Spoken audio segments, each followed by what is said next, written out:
family dinner for Madeline's promotion. Don't dress weird. They didn't say I shouldn't come. That would have been easier in some twisted way. Instead, I got a one-line text from my mother. No greeting, no warmth, just family dinner for Madeline's promotion. Don't dress weird. Like I was still 17, still expected to follow orders, still a burden they'd learned to carry with forced patience. My name is Izzy Grant. I'm 34 years old, a ghost to most of my family, and a general to a world they'll never understand. I don't often tell people what I do not because it's secret, but because most wouldn't believe me even if I did. As I pulled into the gravel driveway of the house I used to call home, the porch light flickered like it always had. The Huxley mailbox leaned left, stubborn as my father's politics. Spokane hadn't changed much. Neither had this neighbourhood a place where the silence said everything, and everyone knew who failed and who made their parents proud. Inside, the smell of baked ham and scorched cinnamon clung to the air thick as judgment. The dining room looked like a military awards banquet, had exploded banners, printed programs, even a homemade poster that read, "Congratulations, Lieutenant Meline Grant." My sister's name lit up like a monument. No one looked up when I stepped in. Not even her. I wore a plain grey button-up neutral enough to fade into wallpaper. Still, I could feel the shift in the air like a ghost had wandered into a wedding. Dad acknowledged me first. "What are you doing these days?" he asked, already turning back to Meline before I could open my mouth. I could have said I was consulting in national defence, or that my last meeting was in a debriefing bunker with 2 NSA agents. But he didn't wait. Instead, he launched into a speech about Madeline's field strategy scores and how proud her instructors were. My accomplishments, whatever they might have been, had expired long ago in their eyes like milk left too long on a porch. Aunt Lorraine drank on her second glass of wine, and entitlement chimed in from across the table. "Didn't you used to pretend to be a waitress when you were little? Looks like you went pro, huh?"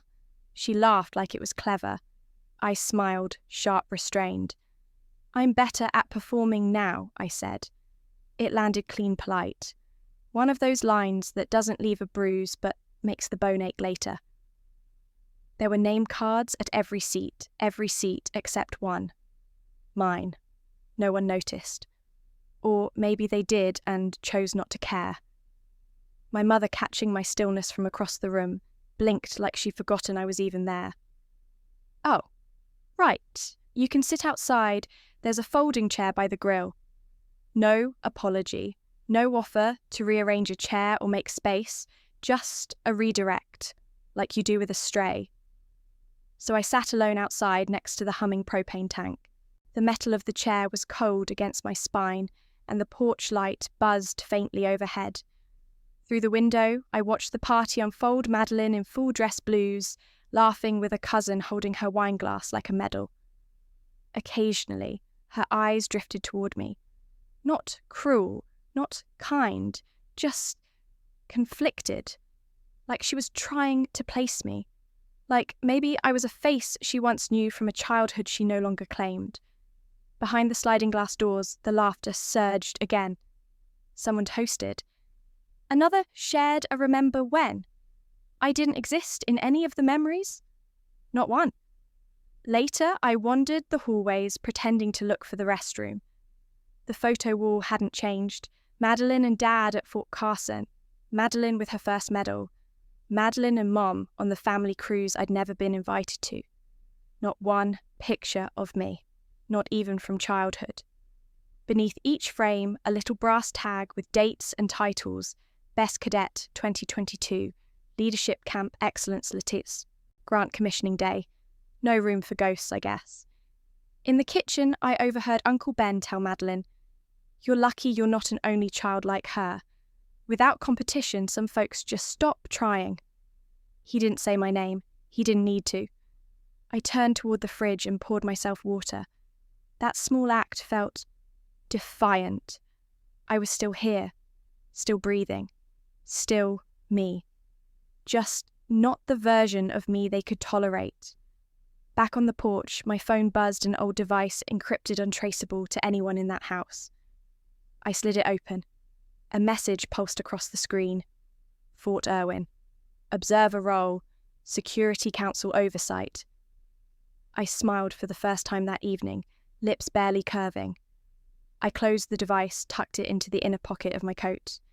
Then I looked through the window again, watched my family clink glasses, oblivious.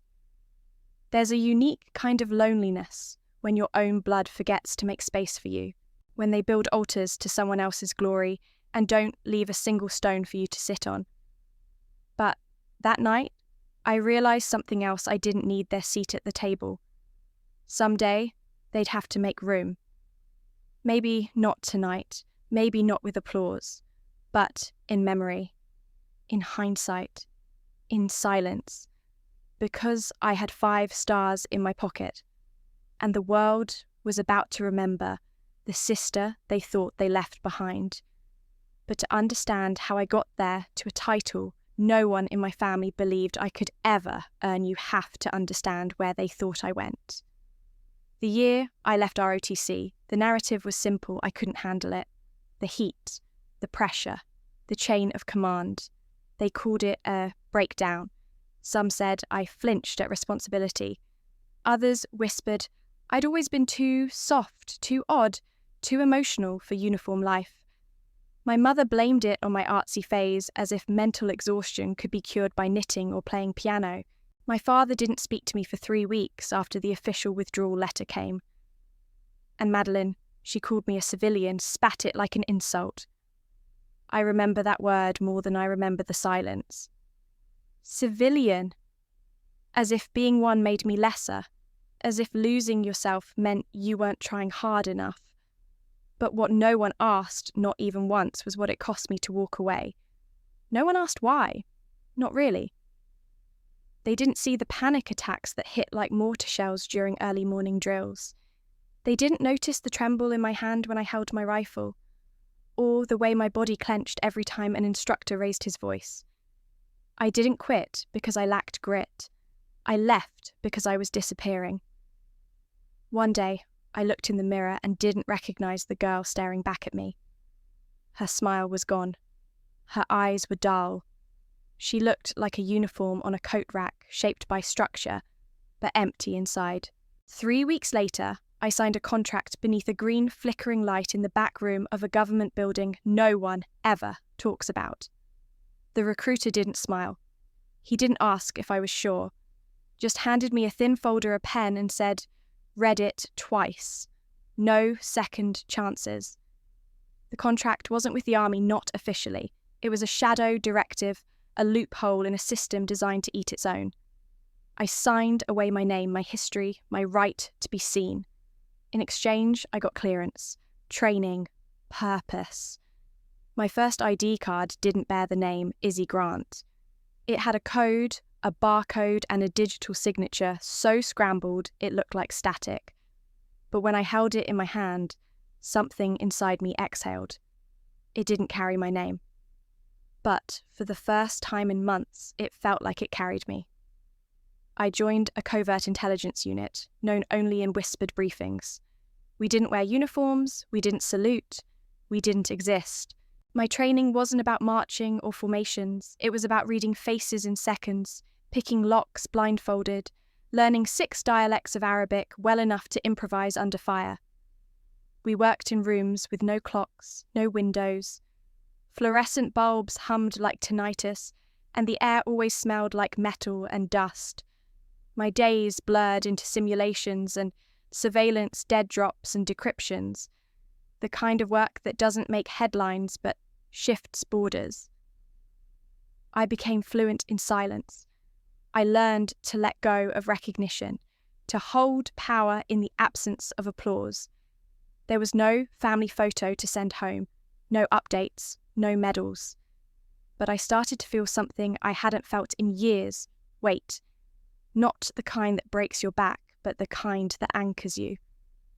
I remember one particular night, weeks into the program. It was 2:11 a.m. I was in the field officer's archive room alone, cataloguing heat map signatures from a failed sting op. My hands trembled not from fear, but from fatigue so deep it felt cellular. And then it hit me, no one in the world knew where I was. If I died that night, I would vanish entirely. No memorial, no flag-draped coffin, just a code retired in silence. I laughed quietly, not out of joy, but out of the absurd clarity that came with total erasure. This is what they meant when they said you disappear to matter, I thought. But despite all that, or maybe because of it, I began to rebuild. Piece by piece, mission by mission. I became someone even I didn't expect. And slowly rank came not in ceremony, but in trust. I earned stripes that no one saw and survived fires no one would hear about. My body bore no medals, but my mind became a fortress. I didn't resent Meline for becoming the family star. I understood now she followed the path lit for her. I wandered into the dark and built a fire of my own. But the cost of living in shadows is that eventually the world forgets to look for you.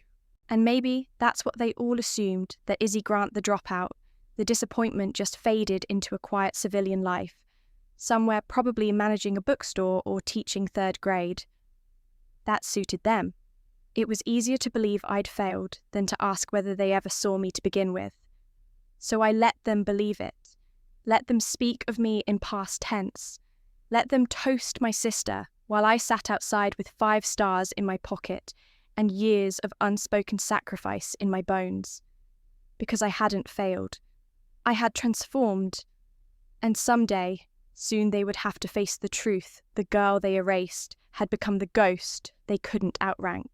Fort Irwin breathed heat even in early morning, the Mojave sun stretching long, gold shadows across the dirt-packed training field.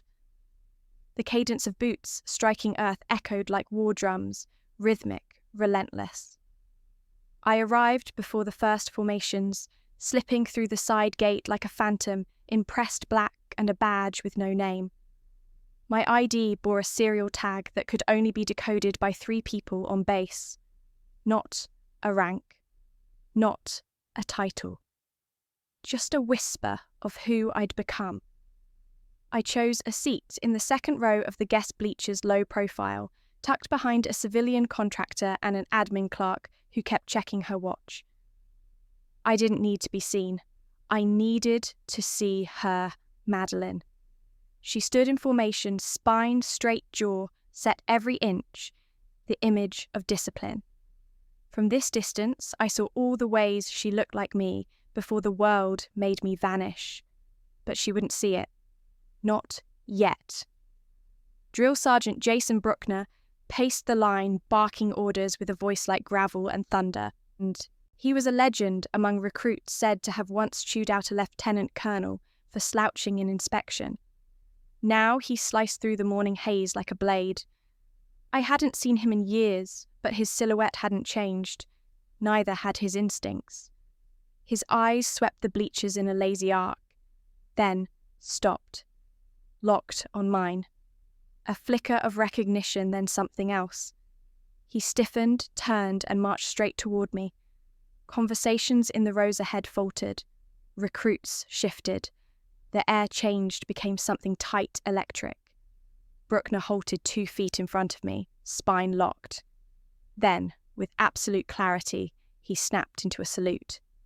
"General Grant, ma'am." The words rang louder than the drills. Time didn't stop, but it held its breath. Every cadet froze. The admin clerk beside me dropped her pen. Meline, dead center in the front line, dropped her practice rifle. The clatter split the silence like a thundercrack. Someone near her whispered, "Wait, her sister's a general?" I didn't flinch. "Off duty?" I said, my voice low composed. "Keep this quiet, Sergeant." Bruckner nodded once clipped and clean, then pivoted and returned to the line without a word. He didn't explain. He didn't need to. Because protocol didn't demand a salute to civilians. Only to something else?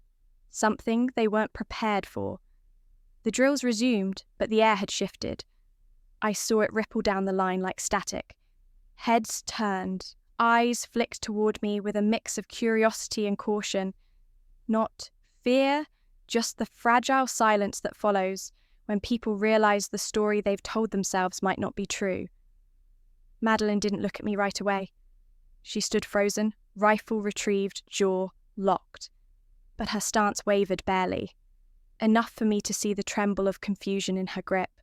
She wasn't just startled, she was cracking. And I knew that look. I'd worn it once the first time I realized someone I'd underestimated carried a weight I couldn't fathom. A weight earned in silence. The murmurs started slowly, like dust kicked up in the corners. Who is she? I thought she failed out. Why would a general be here without notice? And then I heard it. Isn't that Madeline's sister? That line hung in the air softer than the rest. Not an accusation. A question. A possibility they hadn't considered. I stayed only a little while longer, enough to observe the drills resume, enough to watch Meline regain her footing. She didn't glance back again, but her posture had changed just enough to betray that she'd seen me. As I rose from the bleachers and exited through the same side gate, I kept my expression unreadable. But inside, something settled. I hadn't needed to prove anything. I had simply existed in full view. And in that moment, the girl they thought had vanished forced the world to remember. Because I hadn't failed. I had transformed. And someday, soon they would have to face the truth. The girl they erased had become the ghost they couldn't outrank. And now I had shown up not to be seen, but to be undeniable. I returned to my temporary quarters, an unmarked suite on the far side of the base designed for visiting personnel, with no ties, no labels. As I removed my jacket and laid it across the back of a sterile armchair, my encrypted device buzzed. I glanced down. A notification, simple and cold. Observer assignment confirmed. Level 4. Clearance granted. But it wasn't the assignment that caught my attention. It was the timing. The moment I had stepped onto that field, someone had taken notice. Someone who knew I didn't show up unless there was more than ceremony in the air. Meline had seen a ghost. The rest had seen a glitch in their assumptions. But the system had seen a ripple.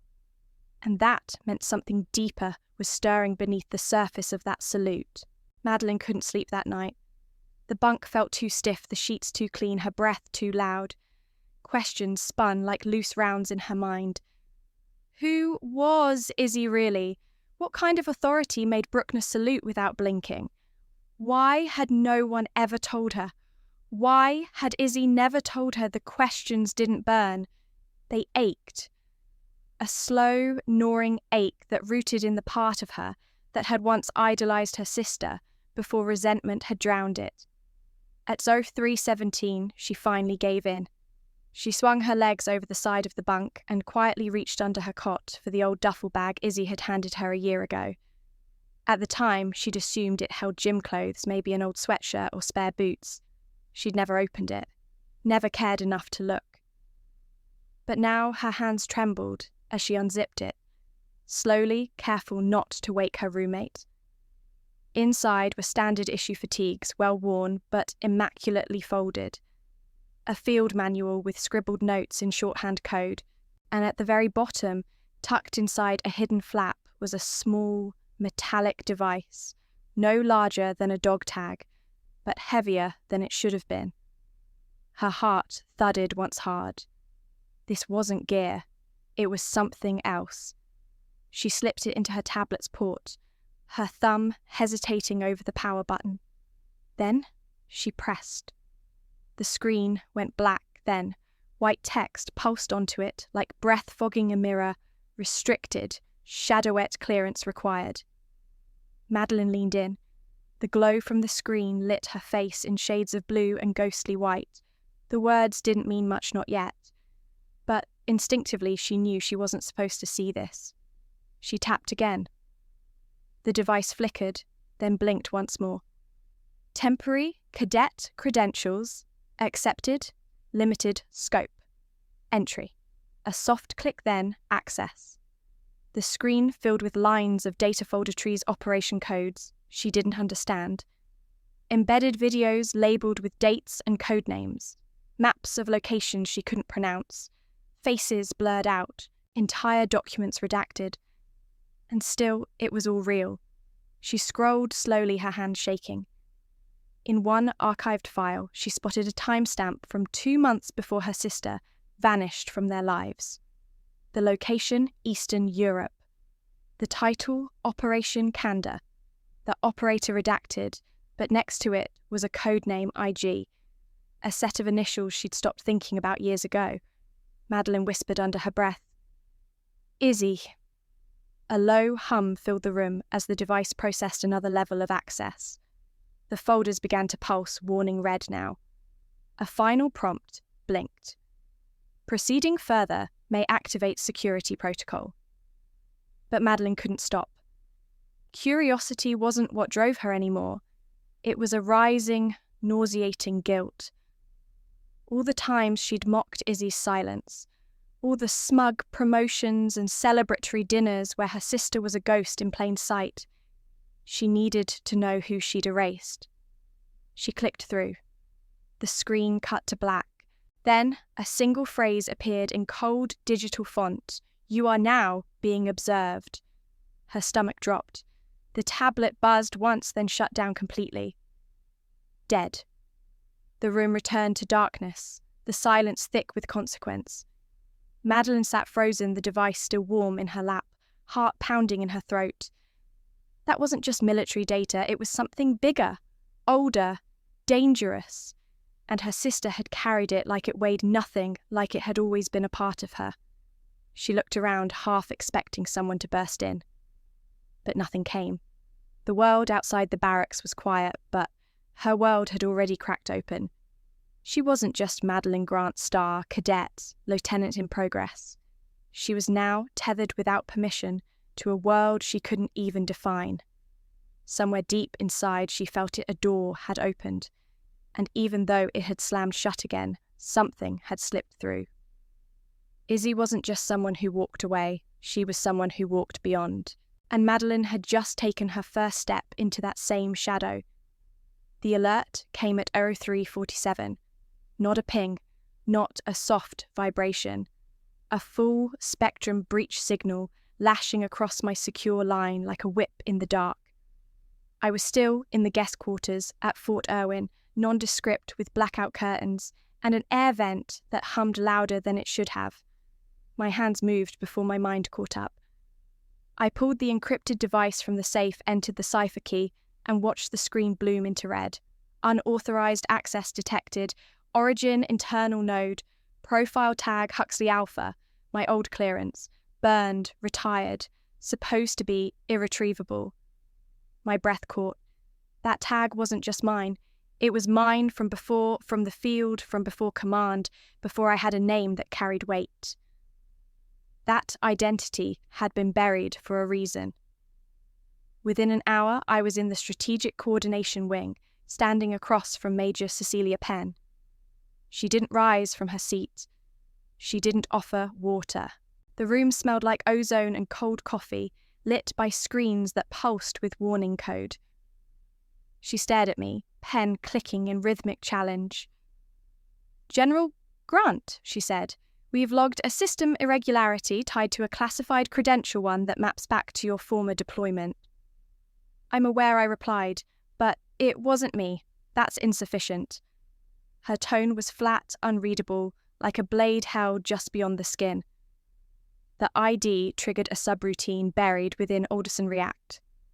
"That's not a program we take lightly." "I know," I said steady, "because I helped write it." That gave her pause. A flicker in her eyes quickly buried. "What you wrote, General, may now be our vulnerability. You understand the optics." I did. I also knew Croft might have understood that too. This felt planted.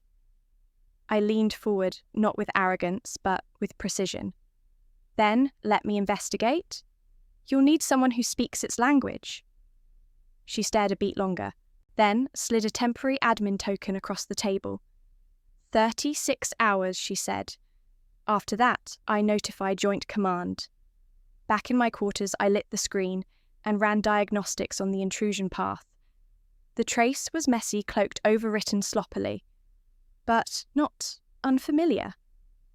My pulse stopped when I saw the metadata tag a field device last registered under a non-operational cadet, one I'd handed off in a duffel to Meline over a year ago. I remembered thinking she wouldn't notice. I remembered hoping she wouldn't. She had. There were protocols, steps I should have followed, reporting the breach, naming her. But I didn't. Instead, I initiated a silent channel to Sergeant Jason Bruckner. Need archive logs. From Candeline I wrote, "We might be waking up ghosts." An hour later, I met him in the lower forensics lab. No questions. Just eyes that knew when something bigger than orders was moving beneath the ground. Together, we dug. And that's when we found it, the activation point in the buffer logs. The data Meline accessed had tripped not just one alarm, but two. The second was buried deep in legacy infrastructure. Designed by me. Untraceable unless poked the wrong way. It had been poked. The digital match was like fingerprints in ash. The device hadn't just skimmed the outer layer. It had brushed Alderson React's dormant core, reactivating a surveillance spider with protocols 5 years dead. "No accident?" Croft Bruckner asked. "I'd bet everything." He nodded, jaw tight. "If so, we've got a minefield under our boots." It was then that a sliver of memory slid in uninvited. Eastern Europe, winter, Operation Candeline, snow-like silence on stone. We'd gotten intelligence unverified that a local village harboured an informant. Croft wanted it purged. He issued a blanket clearance order. No eyes, no verification, just burn. I refused. I said, "Wait." I still remember the thermal image, small flickering behind a fogged window. A child. The kind of mistake people turn into statistics. I broke protocol. We waited. And we saved a life. But Croft never forgave me. That defiance cost him his promotion. And it made me a target for someone who didn't believe in mercy. Now, the pieces aligned in ways I hadn't wanted them to. The ID breach wasn't just a system glitch. It was a message, a trap, a test. I looked at the trace log one more time. My initials embedded beside a timestamp that should never have existed. I didn't say it aloud, but I felt it rise from my gut like frostbite returning the past hadn't just found me. It had followed my sister. Bruckner placed a hand on the console's edge, eyes locked on mine. "You think this was intentional? I think it was personal," I said. And I knew then what came next would determine everything: my career, my silence, and whether Meline would walk away from this unscarred. I would not lose her to the same shadows I once called home. Because I had waited once. Now, I would move. At 06 Iozuros, I was already at the access vault. The air smelled like old copper and cooler dust, the kind of sterile quiet that makes secrets echo louder. I keyed in a deep diagnostic sweep, isolating the field device's metadata. Its serial code shimmered across the screen, like a fingerprint left in condensation. There was no denying it. Now the breach device was one of the old prototypes I'd offloaded, discreetly tucked in that duffel bag I'd handed Meline in a hallway, with flickering lights and a goodbye I hadn't earned. She hadn't meant to activate it. I knew that instinctively. Meline followed protocol, too tightly coloured within lines, but she'd tripped the lock anyway. Curiosity or guilt, it didn't matter. She had opened a door. Standard procedure would be clear report, contain, isolate. But I didn't open the reporting panel. I opened a secure line instead. Her voice was quiet when she answered. "Izzy, there's no time to lie," I said. "Meet me in Bay 14, unarmed." 30 minutes later, she walked in, shoulders squared, jaw-tight, eyes uncertain. She hadn't slept. Guilt hung off her like damp fabric. She didn't speak first. Neither did I. I handed her the tablet, let the data flash in her hands. The surveillance spider, the coded logs, the terminal flag with her cadet trace embedded into a system 5 levels above her clearance. She stared. I didn't mean I know. You gave me that bag. You said it was just backup gear. I hoped you'd never need to open it. And now I did. Her breath hitched. Did I ruin everything? No, I said. Then softer. But you've pulled a thread that others will want to bury. And fast. She looked away, then back. So, what happens now? You report me. I shook my head. I bring you in. Her brows knit into this. I swept my hand toward the console, a live feed of system. Pulses flagged subroutines, a quiet war humming beneath the surface of peace. You touched something that's been dormant. Now we need to know why. She hesitated. You trust me? No. I met her eyes. But I remember you. Before all this. Before the uniforms and medals. I remember the girl who used to pull me back from my spiral, who sat on the roof with me at midnight when I said I didn't want to go back inside. She blinked, a war forming behind her pupils. I'm not pulling you in because I trust you, I continued. I'm pulling you in because someone's going to come looking. And it's better they find you standing beside me than running from a mistake. The tension broke, not with words, but a breath. Meline stepped closer. You're not mad, I almost laughed. Mad I've been shot at by arms dealers who pray before they pull the trigger. This is a spark. We worked in silence for hours, Meline following my cues, copying files, scanning backdoor signatures. She learned fast, faster than I expected. Her hands shook at first, then steadied. I caught her glancing sideways, studying me more than the screen. At one point she asked, How long have you been doing this? Long enough to stop counting. Why didn't you tell us I didn't answer? Not directly. Instead, I loaded a video log, a mission file. No audio, just surveillance feed from a ghost town in rural Serbia. A child running a drone overhead. Then, stillness. Then, me pulling the child out from a tunnel beneath a barn just minutes before an airstrike vaporized everything above it. Meline watched wide-eyed. They said you quit because you couldn't handle it. They needed something easy to believe. She was quiet. Then finally, why did you stay gone? Because I chose silence, I said. Not because I gave up, but because I knew I'd never survive if I stayed just to explain myself to people who didn't want to understand. She sat back. All this time, I thought you left because you were ashamed. I turned to her. I survived because I stopped needing their permission to matter.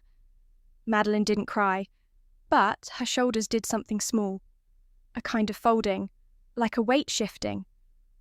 Later, as we shut down the access node, she said, Izzy? I don't know what to believe anymore. I placed a hand on her shoulder firm. Then, start with this. Not all silence is surrender.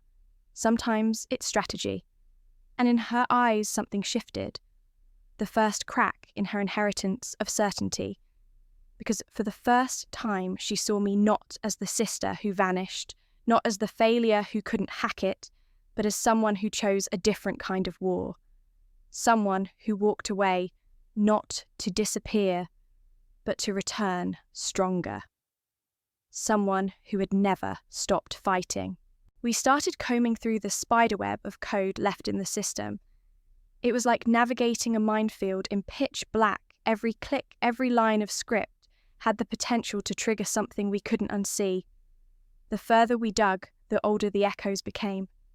Some protocols hadn't been touched in half a decade, but they pulsed now, faintly alive. This wasn't just an accident, I muttered, eyes scanning a string of embedded subroutines. Someone left these fingerprints on purpose. Meline leaned in. Whose? I pulled up the metadata attached to a worm we found laced into the simulation archives. It had burrowed through system permissions, rewriting access chains, redirecting surveillance feedback loops. The tag CFT'd on NC 087. Her voice dropped. Croft. Yeah, I said, jaw tightening, and this wasn't recent. Look at the creation date.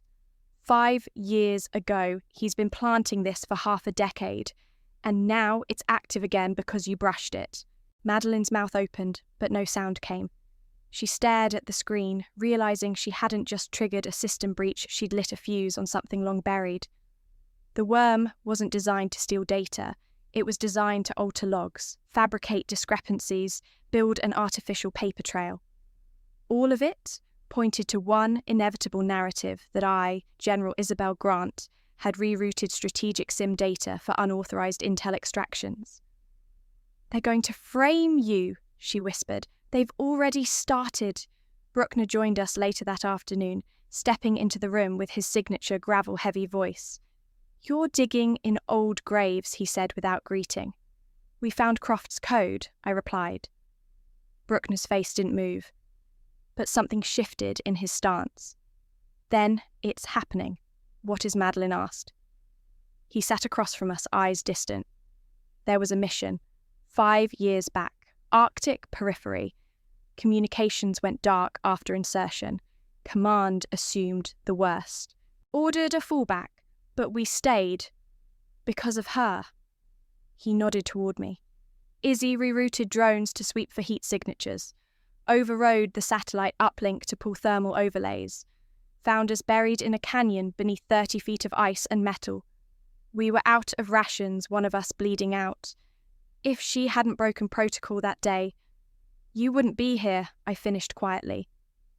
No one filed it, he said. No one knew. Croft buried the report, said we'd gone AWOL, saved his own skin. Meline sat back stunned. Why didn't you tell anyone? Because sometimes surviving means letting the truth rot in silence, Bruckner answered. But that man's been setting fire to trails since the beginning.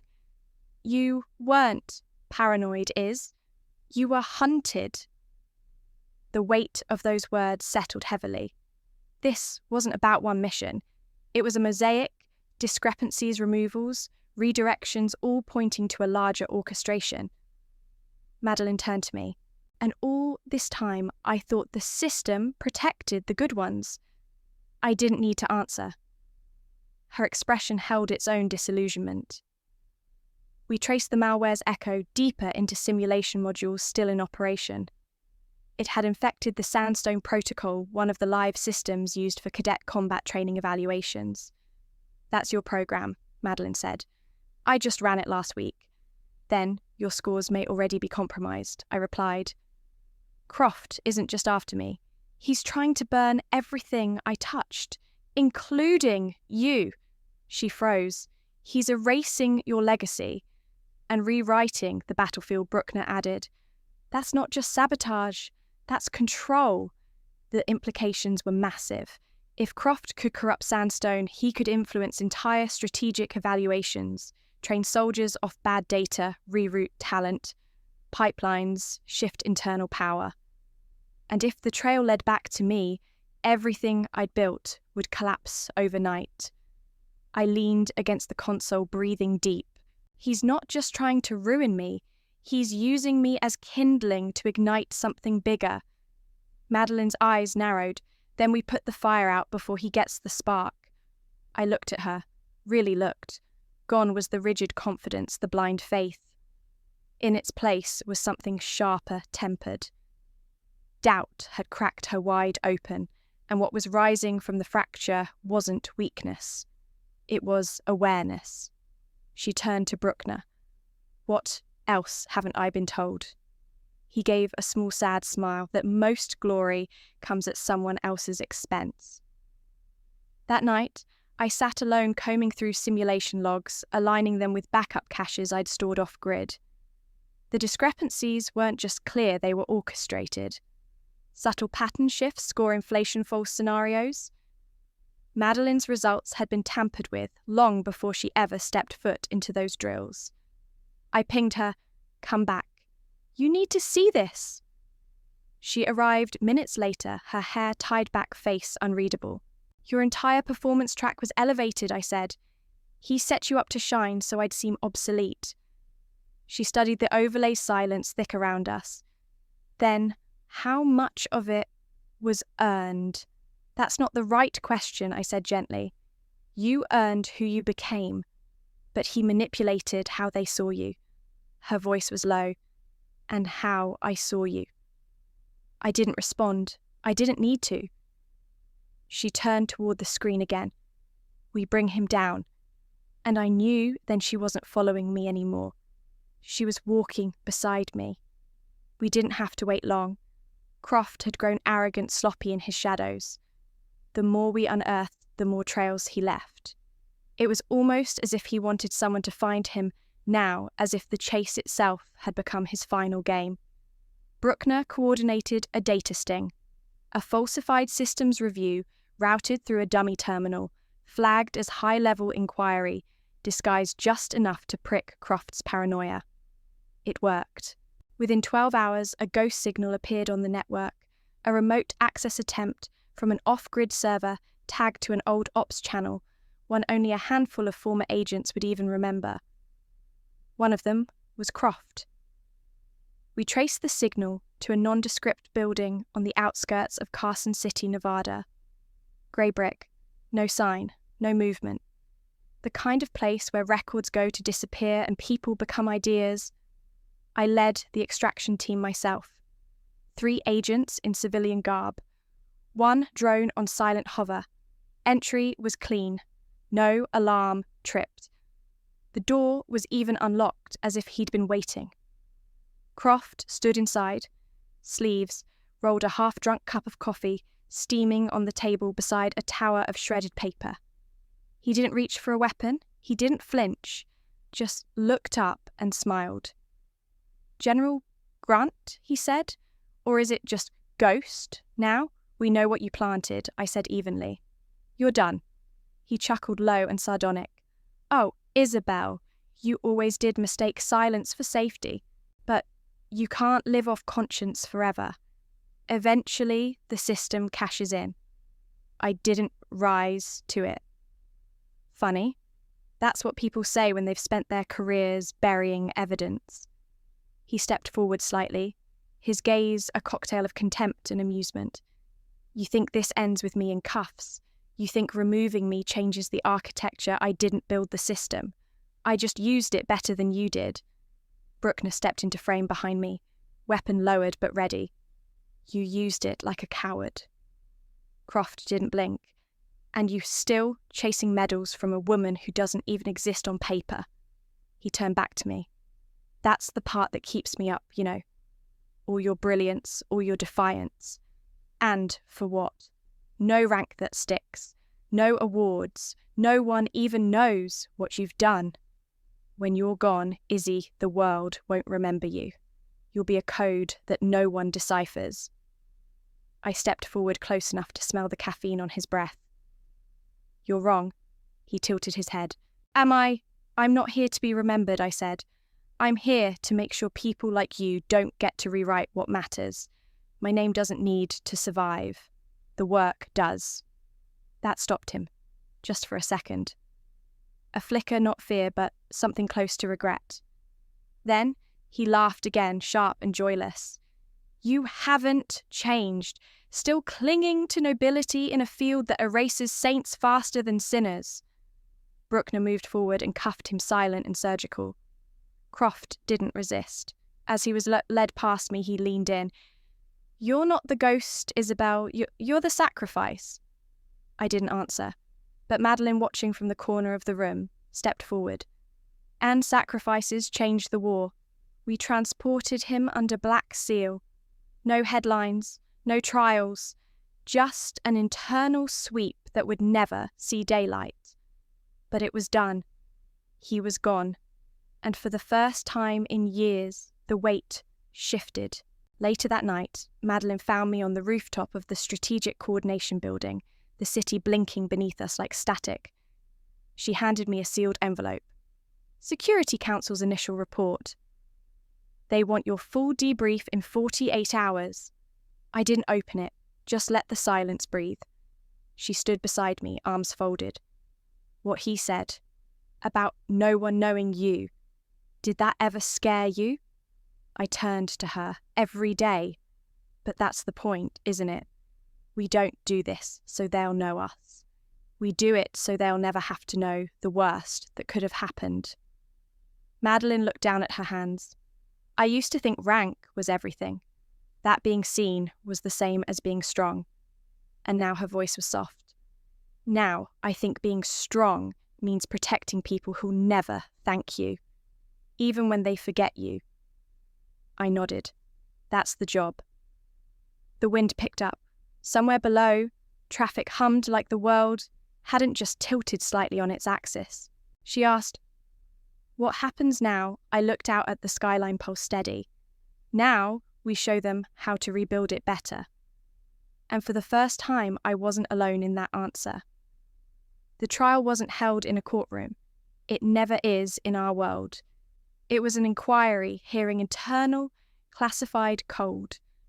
Fluorescent lights buzzed overhead as if whispering secrets to each other.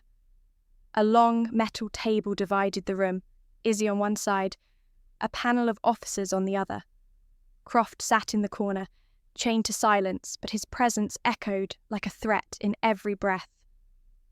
Major Cecilia Penn led the inquiry, flanked by 4 officers, 3 men, 1 woman. Their uniforms were immaculate, their faces unreadable. A video recorder blinked red from the back of the room. No jury, no spectators, just consequence. Croft had filed the formal complaint a day after his detainment, alleging that years ago, during Operation Candlelight, General Isabel Grant knowingly withheld casualty reports to protect a covert informant, jeopardizing the mission and violating chain of command. It was a calculated strike, and one only someone like him could make. Croft knew the weight of a rumour. He knew how shadows could stain without proof. But this time, he wasn't the only one holding evidence. Izzy stood without notes. There were no civilian casualties. The order was to neutralise without verifying non-combatant presence. I refused. We reconfirmed intel. We waited. We extracted. Major Penn's voice was razor-sharp. "Do you have confirmation of that?" Izzy reached into a locked pouch and withdrew a slim data drive. "Yes." She placed it on the table. The screen behind the panel came alive. Grainy footage, thermal imagery. The signature of a child's outline in a small stone home, coordinates, timestamp, then audio faint but clear, Croft's voice giving an execute order. Then Izzy's wait, that's a child. Then silence. Then override. And the mission paused. The panel was still. Then Penn said, "Do you have authorization for this override?" Izzy nodded. Under Protocol 7B91, Humanitarian Pause Clause. Signed, she slid another document forward, laminated and sealed by Director Phelps 3 days later. Retroactively approved. Croft smirked in his corner. Convenient timing, wouldn't you say? Izzy didn't even look at him. But Meline did. She had entered quietly in uniform, standing at the back until now. At Croft's words, she stepped forward. Her hand trembled slightly, holding a second folder. The panel turned toward her. Lieutenant Grant said, "Penn, do you wish to submit something?" Meline swallowed hard. "Yes, ma'am." She crossed the room, heels steady, despite the quake in her chest. She placed the folder next to the drive. Supplementary intel packet. Matching authorization logs. I found it during a secondary review on declassified clearance layers. Penn raised an eyebrow. "And why did you access those?" "Because I had to know," Meline said, voice steadying. "Not just what happened, but why I never knew it." Penn looked at the folder, then back at Izzy. "Permission to review." Izzy nodded. The room was silent except for the soft flipping of pages. Then one of the older officers, Colonel Hartley, retired, but recalled for this inquiry, shifted in his seat.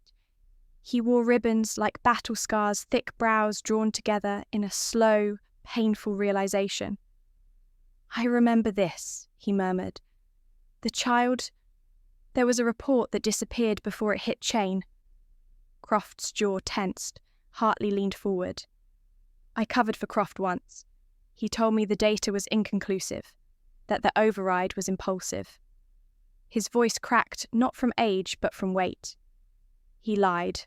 Penn didn't speak for a long moment. Then she turned to Croft.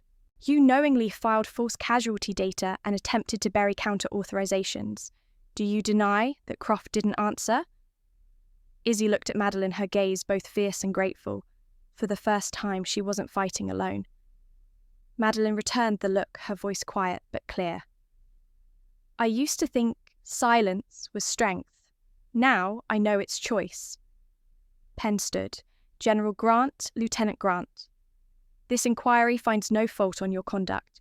Croft will be transferred to Deep Review Holding under pre-trial military justice. The Council commends your restraint and your integrity. The hearing ended. The officers filed out one by one. Hartley paused at the door. He didn't speak, but he gave Izzy a slow, deliberate nod, a gesture of penance, of recognition too long delayed. Izzy and Meline remained in the room for a while. The lights dimmed slightly. The hum of justice faded. You didn't have to come in, Izzy said softly. Meline shook her head. I did. I owed you truth. Izzy looked down at the folders, then at the empty seat where Croft had sat. He thought erasure was power, she whispered. But it's not. Presence is. Meline touched her shoulder. Then, let's keep showing up. And for the first time since childhood, Izzy let her little sister walk beside her, not as a shadow, but as an equal. The auditorium lights dimmed just enough to hush the murmurs, that perfect silence only found in moments right before something sacred begins. The banner behind the podium read, Annual Strategic Leadership Forum, a title polished with bureaucracy but devoid of soul. Izzy adjusted the cuffs of her jacket fingertips, brushing over fabric stitched without rank or decoration. No medals pinned to her chest, no ribbons to signify valor. Just one small line on the program beneath her name. Isabel Grant Operational Oversight Non-Commissioned Shadow Division. No one clapped at first. They didn't know if they were supposed to. Then one soft hand met another.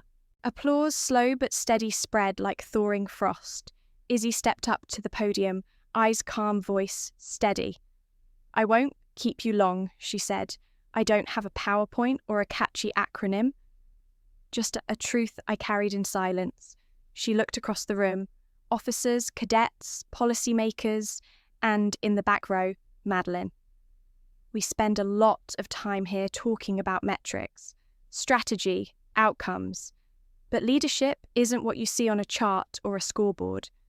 Sometimes leadership is knowing when not to pull a trigger, when to say wait instead of go, when to stand alone and stay unseen because being known would cost lives.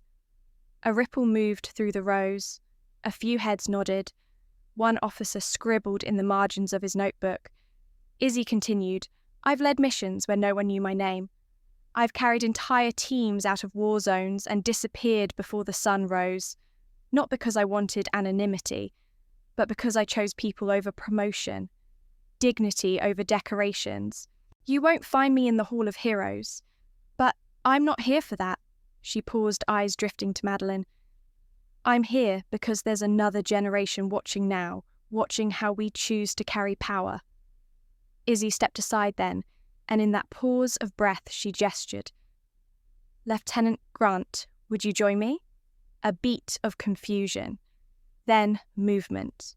Meline stood, walked down the aisle, her uniform crisp but her hands trembling ever so slightly. She stepped up next to her sister, eyes wide with both pride and awe. Izzy turned to the crowd. This is my sister. She's brilliant, brave. And like many of you, she once believed the story that only visible victories count. Today, I want to change that story. From her coat pocket, Meline withdrew a small box. Not velvet, just simple military issue. Inside was a silver insignia, not regulation, handcrafted. a quiet, subtle emblem in the shape of a phoenix stitched into a shadow. She placed it into Izzy's hand. "For what rises in silence," she whispered. Izzy closed her fingers around it. The applause came then soft at first, then surging not for fireworks or fanfare, but for recognition long overdue. In the third row, an older veteran leaned toward his neighbour and whispered, "That's her. She's the one who saved my son's unit in Kandahar. She didn't take credit. She just left a note. You're welcome. Stay safe." Word spread in waves. Not everyone knew the full story, but everyone felt it, the shift in the room, a recalibration of what heroism meant. Izzy didn't bow. She didn't wave. She simply nodded once and stepped back. In that single gesture, she offered every quiet leader a seat at the table, every overlooked operator a mirror. Afterward, as the crowd thinned and handshakes circled like falling leaves, Izzy and Meline stood alone near the stage. "You didn't have to do that," Izzy said. "I did," Meline replied, "because you always walked alone, and I figured it was time someone walked beside you when it was light too." Izzy exhaled soft long. "You know what that badge means?" "Yeah," Meline said. "It means the world doesn't need to cheer for you to be brave." They stood in silence, two shadows, side by side, no longer lost in each other's contrast. Izzy slipped the insignia into her pocket. She'd never wear it, but she'd carry it. Because sometimes courage doesn't shout. Sometimes it just endures. The letter arrived 3 days later, wrapped in Pentagon seal and layered with diplomatic courtesy that felt more like surveillance than honour. An official invitation. Public testimony. Recognition. "We believe the nation would benefit from understanding your contributions," it said. "Visibility brings trust. Transparency fosters unity." I read the words twice, then laid the paper flat on my desk beside a cup of untouched coffee and a copy of The Ones We Don't Mention, a Study in Military Oversight. The irony didn't miss me. They wanted a name. They wanted a face for the records, and I understood why. In an age of exposure, shadows made people nervous. Secrets were no longer sacred, they were liabilities. I was their liability. A walking question mark in a uniform nobody could verify. The same system that once required my silence, now craved my story. Because image matters when trust bleeds thin. Meline knocked softly on the door that afternoon. She didn't ask, just stepped in and stood near the edge of my desk, eyes scanning the official seal, the letter, the tension that thickened the room like fog over broken glass. "They want you to speak," she asked. "They want to erase the mystery?" I replied, not lifting my eyes. She hesitated, then sat. "And will you?" I folded the letter slowly, precisely. "No." Her face shifted not with disapproval, but with something closer to understanding that arrived reluctantly. "I thought maybe you'd want to clear your name. Finally, let them see what they missed." "They don't need to see me," I said.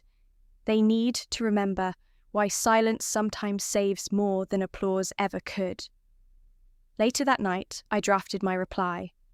Not on a government-issue laptop, not through an encrypted channel, but with pen and paper, the kind that smudges at the corners when your hand won't stop shaking.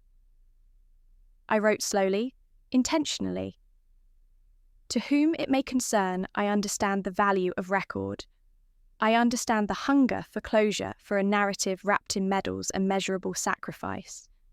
But some stories were never meant to be told in rooms with microphones. Some lives only matter because they remain unspoken. I don't need to be known. I need to keep a promise. Tell them I said no. Sincerely, IG." I sealed the letter myself. Walked it to the drop box outside the main Strategic Council building. No fanfare, no entourage, just me and a choice I made not for legacy, but for clarity. That evening, the rain started soft at first, a whisper against the windows. I didn't grab my umbrella. I didn't change my shoes. I stepped into it, letting the cold bite against my collarbone, the weight of it pulling me downward in the gentlest way. I walked down the base's eastern corridor, where the sidewalk curved into shadow, and the floodlights hummed like half-remembered lullabies. My boots echoed against concrete. My shadow stretched ahead of me, long, uncertain, blurred by the mist. I paused near the edge of the path. The rain pooled at my feet, and I could see my reflection, a woman shaped by silence forged in absence.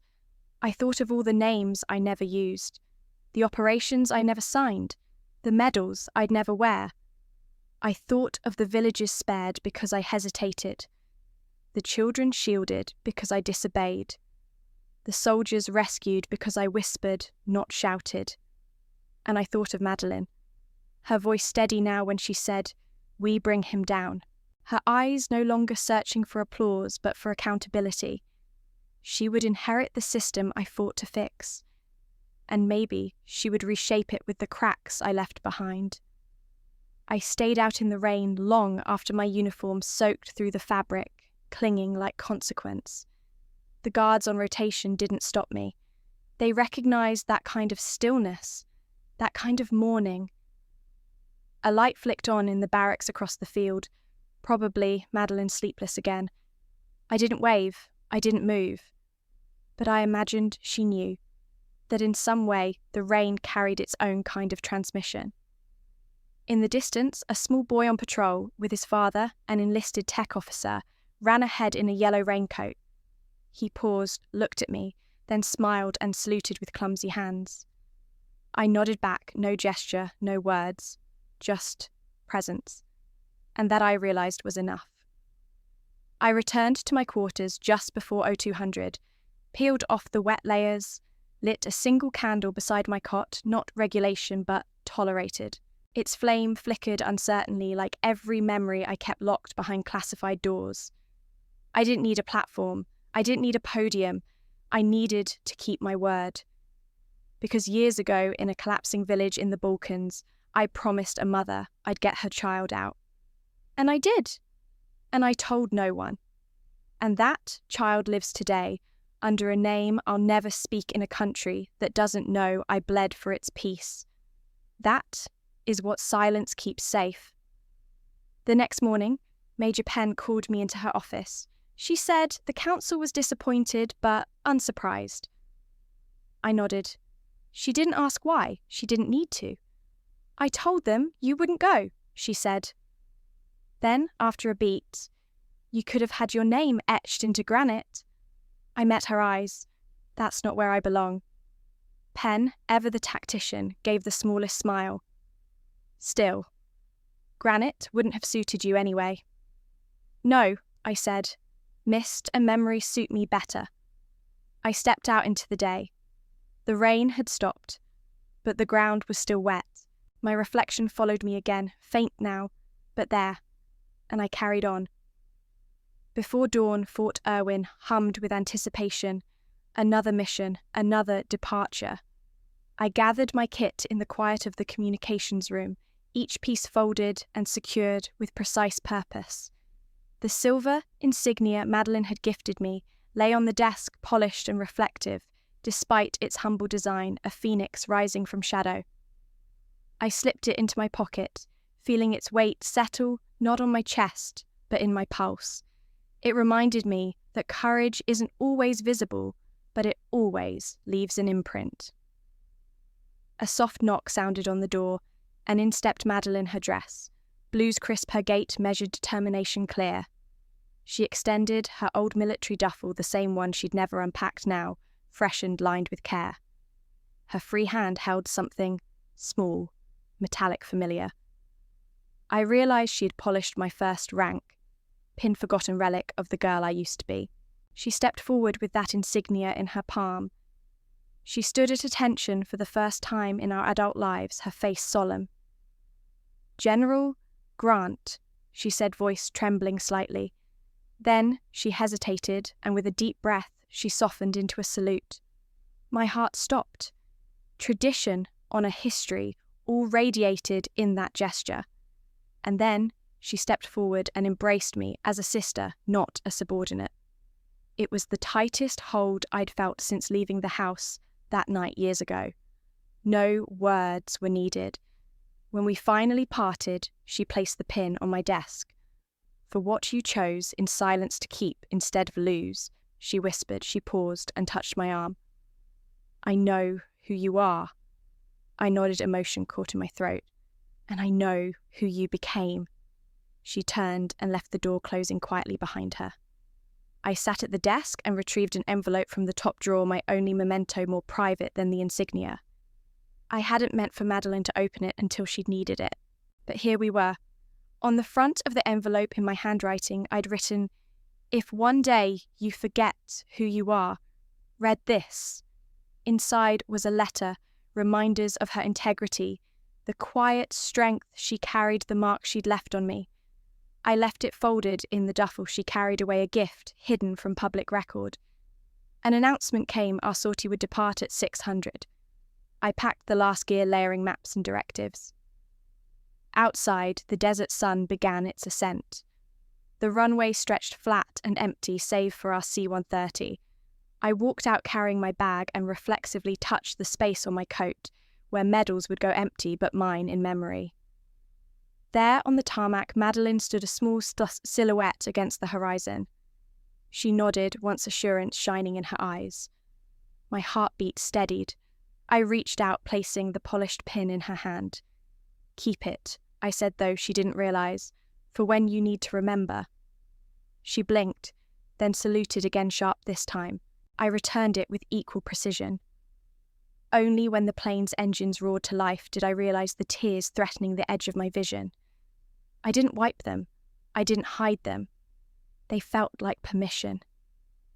As I climbed aboard, stepping into the cargo hold, I carried that moment with me, Meline's salute echoing behind me, her fingers closing over the pin.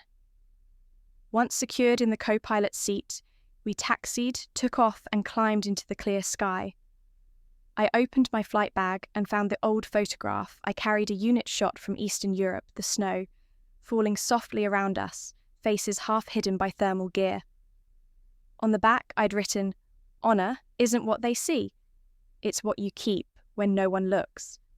I traced the words with my fingertip until I could almost feel the chill of that night, the weight of the child's hand I'd held. The paper felt warm. The engines droned steady. In that moment, I realized the fight was far from over, but I no longer fought for recognition medals or headlines. I fought for promise, for pacts made in the dark, for lives preserved when no one was watching except me. Outside the window, blue sky stretched unbroken. Inside, I folded the photo and slipped it into my pocket, alongside the pin and the weight of her salute.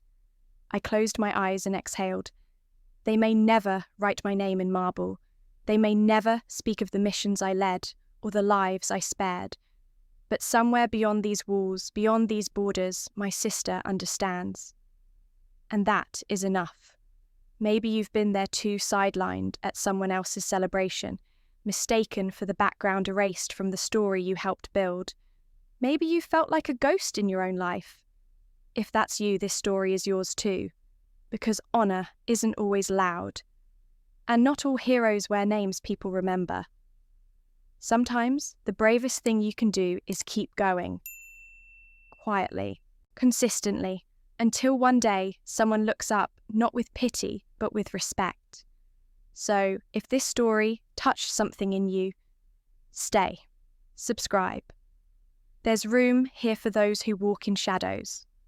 Drop your story in the comments. Someone might need it more than you know.